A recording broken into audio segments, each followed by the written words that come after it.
दाखवायचा आणि कसं गवत घ्यायचं. आणि जर एखाद्या आता जर माता भगिनी तसा जर वेळा लावायच्या पद्धत जर सुरुवात केली तर पोट फाडलं म्हणून समजायचं बरं का. जुन्या काळामधली जी पद्धत आहे माता भगिनीला विळा कसा ठेवायचा, खुरप कसं ठेवायचं त्यांना ठेवू जाणं, आताच्या लोकांनी ठेवायचं नाही. सावता बाबांनी ते असणारं खुरप असं कडीला ठेवलं होतं आणि कडीला ठेवल्याच्या नंतर पंढरपूरच्या भगवंतांनी प्रश्न विचारला, लपण्याकरता जागा दे. त्यावेळेला देवाला लपण्याकरता सावता बाबांनी जागा सांगितली. इथं मळा आहे, मळ्यामध्ये जाऊन लपा. इथं विहीर आहे, त्यांनी सांगितलं कुठं जरी मी गेलो तर लपल्याच्या नंतर मात्र दोघ जण असे आहे, एक म्हणजे नाम आणि एक म्हणजे ज्ञान. हे दोघ जण मला 100% ओळखतील. मग काय केलं पाहिजे? काही नाही, तुझ्या हृदयामध्ये लपण्याकरता जागा दे. आता असं गृहीत धरा 1 मिनिटाकरता बरं का, आता जास्त डोकं लावू नका. आता तुम्ही सगळेजण कीर्तनाला आलेले जेवढे लोक आहेत तुम्ही सावता बाबाच आहेत आणि आता पंढरपूरचा भगवंत तुमच्या जवळ आला, तुमच्या कडेवर असणारं कृपा आहे. देवानं तुम्हाला सांगितलं तुमच्या अंतःकरणामध्ये लपण्याकरता हृदयामध्ये जागा मला द्या. तुम्ही कमरेवरचं खुरप काढून हृदय फाडताल का नाही फाडताल? फक्त मला एवढं सांगा. बोला ना. अहो नख काढायचे म्हटलं तर ब्लेड लागली तर 25 माणसं धावत येते, बरोबर. नख काढायचे म्हटलं तर नाजूक काढता तुम्ही नख. तुम्ही तेवढं खुरप हातामध्ये घेऊन हृदय फाडण्याची तुमची कधी सुद्धा हिंमत होणार नाही. पण त्यांनी हृदय का फाडलं हे मात्र तुम्हाला ऐकावं लागेल. कशा करता माहिती? हृदय फाडलं याच्या करता त्यांना माहिती होतं माझं सगळं ओझ त्यांच्या डोक्यावर आहे, म्हणून माझं हृदयच नुसतं नाही, सगळं शरीर जरी त्या ठिकाणी चिरपाड केली तर टाका टाकण्याची गरज नाही. कळलं? टाका टाकण्याची गरज नाही. जशाला तसं माझा भगवंत मला शरीर जशाला तसं परत देणार आहे, म्हणून असणार त्या ठिकाणी ते शरीर फाडलं. आपल्याला तेवढा विश्वास नाही बरं का की आम्ही फाडत आलो तो भगवंत जोडून देईल, तेवढा विश्वास नाही. म्हणून सावता बाबांनी संसाराचं सगळं असणारं जे ओझ आहे, अंकिताचे शिरी भार नाही, त्या ठिकाणी सगळं असणारा संसाराचा भार त्यांच्या डोक्यावर दिला. म्हणून तुकोबाराय वर्णन करतात, तुम्ही एकदा अंकित व्हा.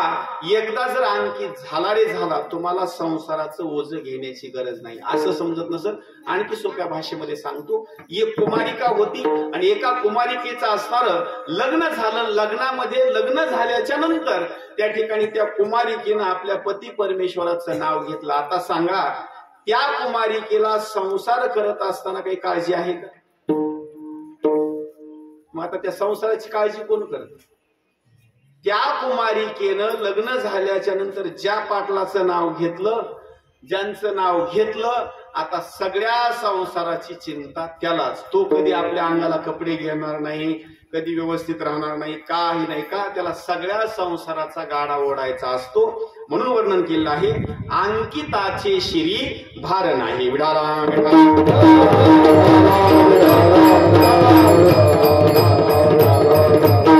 आणि तिसऱ्या चरणामध्ये वर्णन केलं आहे, आपुले शरीर रक्षितान कळे आणि सांभाळून लळे पाळी माय. पहा, लहान लेकरू आहे आणि लहान लेकरू रांगू लागलं. सारखं रांगत असताना ते एक म्हणजे ज्या ठिकाणी चूल आहे त्या चुलीमध्ये विस्तव आहे, त्या विस्तवालाच पकडण्याकरता जावं लागलं. लेकराला माहिती नव्हतं हा विस्तव आहे म्हणून, पण त्याच्या शरीराची काळजी त्याला नव्हती. पण त्याच्या शरीराची काळजी करण्याकरता कोण असते? विस्तवाकडे धावू ज्यावेळेस लेकरू जातं त्यावेळेला धावत धावत जाणारी असणारी आई असते आणि त्याला विस्तवाच्या जवळ जाऊ देत नाही. एखादं लेकरू घाणीच्या ठिकाणी जाऊ लागलं तर धावत धावत जाणारी माय असते. का? त्याच्या शरीराचं रक्षण करण्याकरता. लेकराला कळत नाही पण आईला मात्र त्या ठिकाणी कळतं. या ठिकाणी आपुले शरीर रक्षितान कळे आणि सांभाळून लळे पाळी माय. या ठिकाणी आणखी एक दृष्टांत असा दिलेला आहे. लहान असणारं लेकरू आहे आणि एखाद्या बाजारामध्ये यात्रेमध्ये जर गेलं ना तर आईचा असताना त्यानं बोटाचा भाग पकडलेला असतो. ते सांगतं, आई मला ही बाहुली दे, हे असताना खेळणं दे. आईजवळ पैसे नसते पण तेवढ्या बाजारातून घरी समजावून कसं तरी घरी घेऊन यायचं, घरून पैसे घ्यायचे आणि त्याचा असणारा लळा त्या ठिकाणी पुरवायचा. मी सांगतो, एकदा आई जर निघून गेली ना तेवढा लाड तुम्ही कुणाकरही घालून बघा, तो तुमचा लाड कधीच पूर्ण होणार नाही जोपर्यंत आई आहे ना. आई तुम्हाला मारील, आई शिक्षा करील, पण तुमचा असणारा लळा त्या ठिकाणी आईच पूर्ण करणार. तुकोबाराय वर्णन करतात, तशी आमची आई आणि तसा असणारा आमचा बाप जर कोण असेल तर तो पंढरपूरचा भगवंत आहे आणि आमची असणारी सत्ता त्याच्यावरच आहे. अभंगाचं शेवट म्हणे माझा विठ्ठल जनिता,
अभंगाच्या शेवटच्या चरणामध्ये असं वर्णन केलं आहे. तुका म्हणे माझा विठ्ठल जनिता आणि आमुची ते सत्ता तयावरी. या ठिकाणी काही बापाचं वर्णन केलं आहे. किती बाप आहेत पहा.